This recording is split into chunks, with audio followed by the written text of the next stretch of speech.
I wasn't trying to tell a Schindler's List movie. I was trying to tell an exciting adventure story that you could get caught up in. But inside of that, I wanted it to take place within the backdrop of slavery. And when it came, and I wanted to mix it up so you could actually see the brutality that was perpetrated by Americans on black slaves.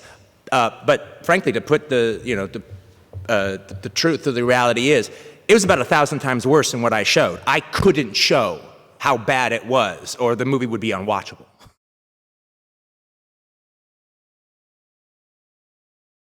When Kerry had to receive those lashes, and Quentin does a great thing where he plays music in between scenes.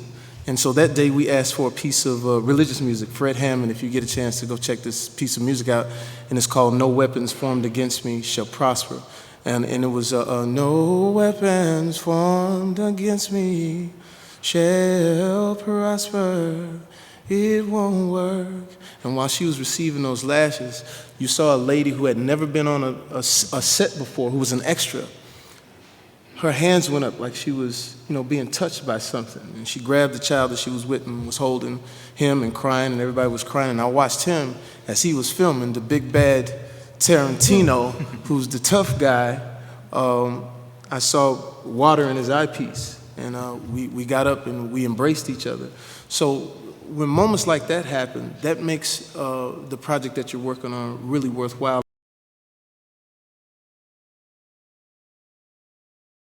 When we were there, you really had a sense of the level of responsibility that we had to tell the story in as honest a way possible, honest emotionally. There's a story that Sam has told where in the scene where Broomhilda is receiving lashes, that when the sound of the whip first cracked through the woods, everything stopped.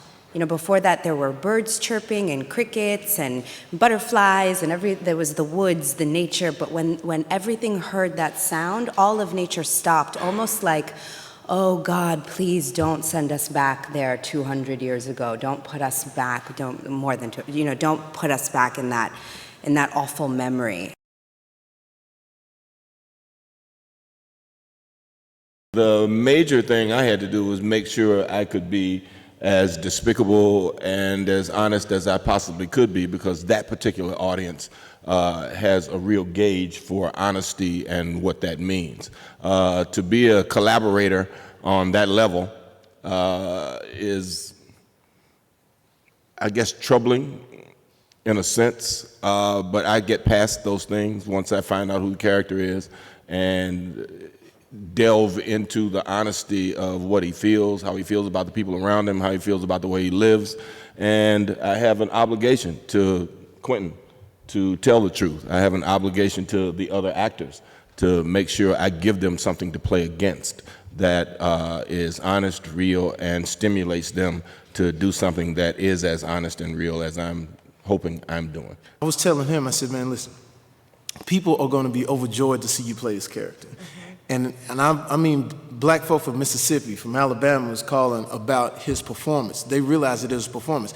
Yes, there are despicable things about his character that we don't like, but it's still Samuel Jackson. And what was brilliant, as some people like will.i.am and Kanye West, Louis Farrakhan, who've seen the movie 4 times, if you watch the brilliance of his character, which he and Quentin came up with, he's writing checks at the beginning of the movie.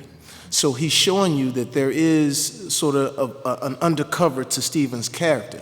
And then it's the whole, shit, who is this on the nag and all that, that whole thing. But when it really came down to it, you saw a whole different person who he was embodying, which as an actor, that's brilliant. And so that's what people are really, cheering about.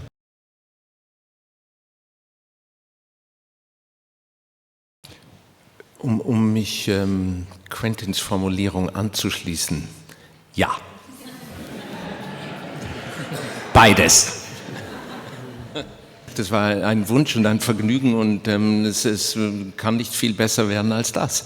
Also, und wenn mit dem, was sie tun, schon irgendwie der Gipfel des Vergnügens erreicht ist, das dann noch mit jemandem zu machen, der ein wirklich wichtiger Freund geworden ist, ich meine, was will man dann noch mehr sagen?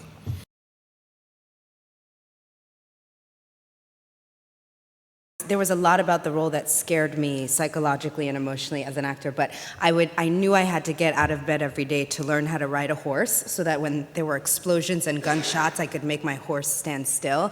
And I knew that I had to learn the German, which I had no idea how I was going to do.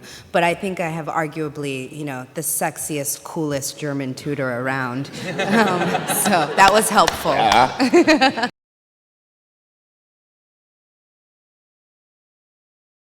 Oh no, I have like 2.1 million Twitter followers. How many you have? Er hat gewonnen.